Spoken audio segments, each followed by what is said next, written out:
මේ වසරේ අපේ තේමාව වුණේ කැලෑව. එහෙම නැත්නම් වනය. අපි දියණියන්ගේ විෂය නිර්දේශ සම්පූර්ණ කරනවා වගේම විෂය බාහිර ක්‍රියාකාරකම් සෞන්දර්යාත්මක ක්‍රියාකාරකම් ඔප්නැංවීමට සියලුම ශිෂ්‍යාවන් අපි යොදා ගන්නවා. කිසිම දරුවෙක් අත්හැරලා නැහැ. ඔබ දන්නවා අපි අතරේ ඉන්නවා විශේෂ අධ්‍යාපනය ලබන දියණිවරු. අපි ඒ දරුවන් පවා මේ දැවැන්ත වේදිකාවේ අද ඉදිරිපත් කිරීම වලට යොමු කරලා තිබෙනවා.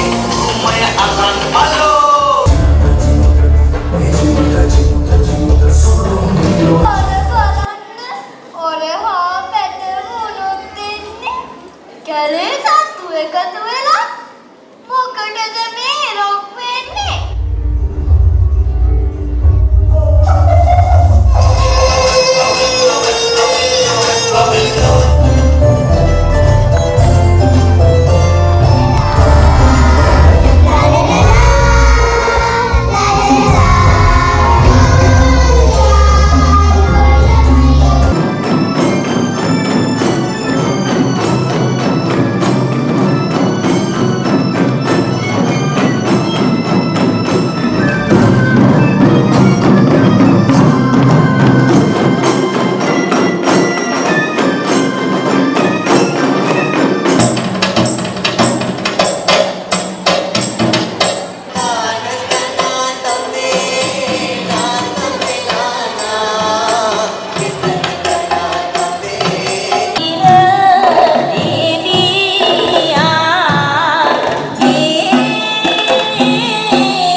සුන්දරත්වයෙන් පිරුණු සමාජයක එකිනෙකාට ගරු කරන එකිනෙකාට වන්දනාමාන කරන එකිනෙකාගේ සෞන්දර්ය විශේෂ හැකියා කුසලතා අගය කරන්න හැකි සමාජයකයි අපි ජීවත් වෙන්න ඕනේ. ඊට අවශ්‍ය අඩිතාලම සංකල්ප සාධනයයි ප්‍රාථමික අංශයක වගකීම. ඔබ කියා දෙන ගුරුහරුකම් ක්‍රියාවෙන් පෙන්වා දෙන යහපත අයහපත විධිමත් ලෙසයි පන්ති කාමරයක් තුළ ක්‍රියාත්මක වන්නේ. අපගේ අද දින ප්‍රධාන අමුත්තිය කියවා ආව ගමන් මා සමග මේ වේදිකාව හරිම විශාලයි නේද? මේ වේදිකාව ඉඩ මදි වගේ අපිට පේන්නේ දැන්. හැම ශිෂාවක්ම හැම හේමමාලි ආඩම්බරකාර සිරිත්‍යක්ම අද මෙතන රඟනවා. ඔබගේ හදවත සමහර විට මොනාදෝ මුමුණනවා ඇති දෙමාපියනි. ඔබගේ අත් දෙක එකට එකතු වෙනවා ඇති මේ දරුවන්ගේ දක්ෂතා කුසලතා හමුවේ. හදවත හඬා වැටෙනවා ඇති සතුටින්. ඒ සතුට ඔබගේ ඒ අභිමානීය දියණියන් පිළිබඳව මේ වේදිකාවට ගෙන එන්නට කැප වුණු හේමමාලි ප්‍රාථමික අංශයේ සියලුම ගුරු බවතුන්ට ගෞරවය පුද කරනවා.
හේමමාලිය දෙනකොට මට කිව්වා හේමමාලිය හරි වෙනස්.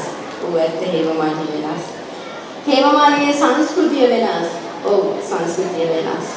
එය අද ඔබ මොනවටත් විදහා පෑවා.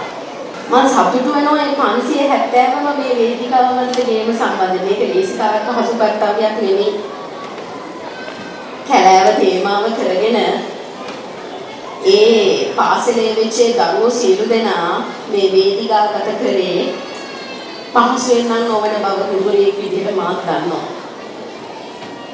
මේ දරුවන් සඳහා ඒට සුවිශේෂී ගුරුවරුන් පාසලේ නෑ. අපේ සාමාන්‍ය ප්‍රාථමික අධ්‍යාපනයේදී සෞන්දර්ය විෂයන් සඳහා නැටුම් උගන්වන්න, සංගීත උගන්වන්න එහෙම ගුරුවරු ලබා දෙන්නේ නෑ ප්‍රාථමික අංශයේ. නමුත් මෙතන හිටපු මේ දරුවෝ ටික විෂය ප්‍රගුණ කරපො විෂය ඉගෙනගත්ත, ස්වර ඉගෙනගත්ත, නාද රටා ඉගෙනගත්ත, බෙරේ හඬ ඉගෙනගත්ත දරුවෝ විදිහට ප්‍රවීණ දරුවෝ පිරිසක් විදිහට තමයි ඔවුන් අද මෙතන ඒගොල්ලන්ගේ දක්ෂතා පෙන්වුවේ. විශිෂ්ටයි මගේ පුතේ. හරිම ආඩම්බරයි. මම සතුටු වෙනවා මේ දරුවන්ට ඒ අවස්ථාව ලබා දීම සම්බන්ධයෙන්. මගේ පුතේ මේ වේදිකාව ඔබට හරිම වටිනවා. නැත්නම් ජීවිතේට ගොඩක් වටිනවා. පොතපතේ එහා ගිය බොහෝ ලෝකයක් දරුවා මේ තුල දකිනවා. දරුවාට සමහර වෙලාවට දිදීකේදී මෙවන් අවස්ථා නොලැබෙන්නට ඉඩ තියෙනවා. ඉතින් ඒ නිසා මේ සියලු දෙනා මේ වේදිකාවට ගෙනල්ලා ඔවුන්ට සියලු අත්දැකීම් ලබා දීලා ඔවුන්ට ශක්තියක් වෙන එක ඔවුන්ගේ ජීවන ප්‍රශ්න පත්‍රයක වැදගත් වෙනවා. අම්මා අපච්චි දන්නවද? මම මෙතන බලන් ඉන්නකොට මම දැක්ක සමහර දරුවන්ගේ ඇඳුම් දුරුල් වෙලා. සමහරගේ ඇඳුම් ගැලවෙනවා. නමුත් එයාට පැවරිච්ච රාජකාරිය ලස්සනට කරා. හරි ලස්සනට නටනවා. ඇඳුම ගැලවෙනවා. කමක් නැහැ. මම ඒකට මට පැවරිච්ච කාර්ය මම කරනවා. මේක තමයි අපි දරුවන්ට කියන්න ඕනේ. තමන්ගේ ජීවිතේ තමන්ට බොහෝ රාජකාරී පැවරෙනවා අනාගතේ. ඔවුන්ට අභියෝග එනවා. නමුත් ඔවුන් මේ ගමන යා යුතුයි. ඔවුන්ගේ ජීවන ප්‍රශ්න පත්‍රයට ඔවුන් මුහුණ දිය යුතුයි.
පළල වැඩි.